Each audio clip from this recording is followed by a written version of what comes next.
condomínio, Joyce, ele não é estrutura física. A estrutura física é a edificação.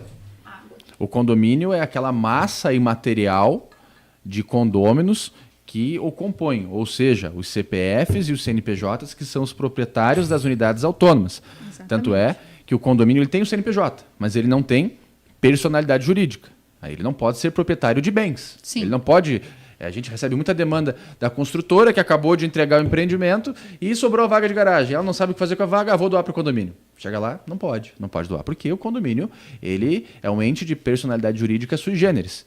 Ele não tem personalidade jurídica. Por isso que ele não pode ter bens, mas ele tem direitos e obrigações, ele pode demandar em juízo.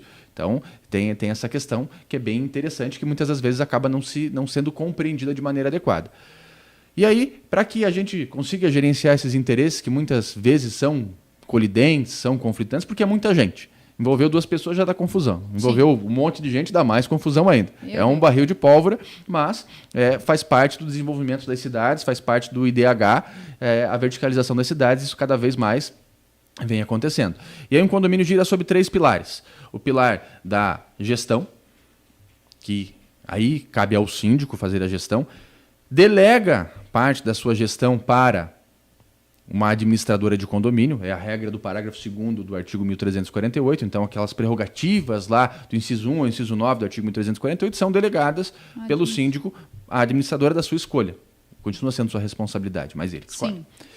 2, nós temos o setor da engenharia, porque tem a edificação, que faz parte da estrutura física do empreendimento e também precisa ser gerenciada. E existe outro pilar, que é o pilar jurídico, porque o condomínio ele é um ente eminentemente jurídico. Um prédio, vamos pensar do fluxo da incorporação imobiliária. A construtora foi lá, comprou o terreno, permuta, comprou tradicionalmente, contrata um arquiteto. O arquiteto elabora o projeto executivo legal, vai até a prefeitura municipal, deposita e obtém o alvará de construção. Aí, com o alvará de construção, ele vai até o registro de imóveis, junto com o memorial de incorporação, artigo 32 da Lei 4591, e faz o depósito.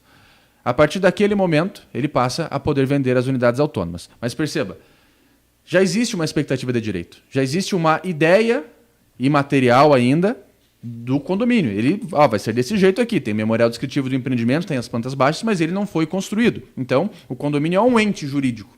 A estrutura condomínio é jurídica.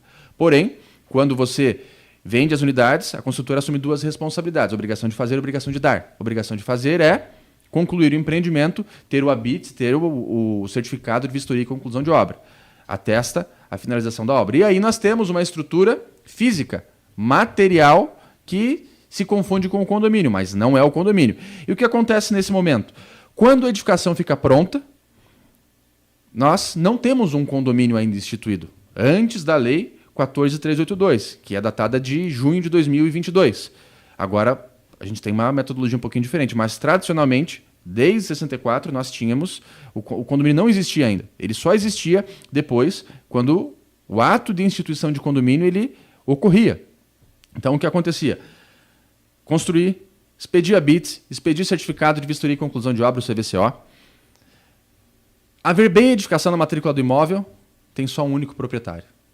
Quem é esse proprietário? É a incorporadora / construtora. Ou seja, eu tenho um prédio, mas esse prédio não é um condomínio. E se a gente andar pela cidade, vários prédios não são condomínios, porque são de um único proprietário. Não existe copropriedade. E aí, por ato inter vivos, eu instituo voluntariamente um condomínio edilício, que é o ato de instituição do condomínio. Cria-se, então, a figura jurídica.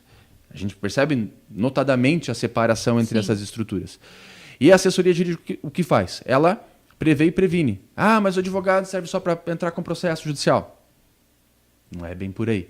Ainda mais em condomínio. Processo judicial é algo totalmente indesejável. O nosso Tribunal de Justiça de Santa Catarina, ele tem mais de 3 milhões de processos ativos. Tem 100 e tantas varas judiciais e 300 e tantos juízes. Uma vara muito boa tem cerca de 5 mil processos, 7 mil processos. É bastante. Uma vara muito ruim tem 40, tem 50 mil processos. Ou seja, força não é desejável você ingressar com uma ação, porque a ação ela dura de 2 a 4 anos em primeiro grau e de 2 a 4 anos em segundo grau, chega até 8 anos de duração e depois começa o cumprimento de sentença e vai afora. E aí, o que faz a assessoria jurídica no empreendimento? Permite com que a usabilidade do empreendimento aconteça, as experiências sejam geradas de maneira adequada para os seus usuários, uma boa convenção de condomínio, um bom regulamento interno, saneia as dúvidas, mas qual é a interpretação jurídica a respeito desse dispositivo existente na convenção ou nesse regimento interno entre os condôminos, faz a due diligence na contratação dos fornecedores, já prevenindo o problema que vai acontecer, elabora os contratos, evitando que, vou pintar o prédio. Tá, mas você vai pintar o prédio, você vai pagar antecipadamente todo o valor, sem que o fornecedor tenha...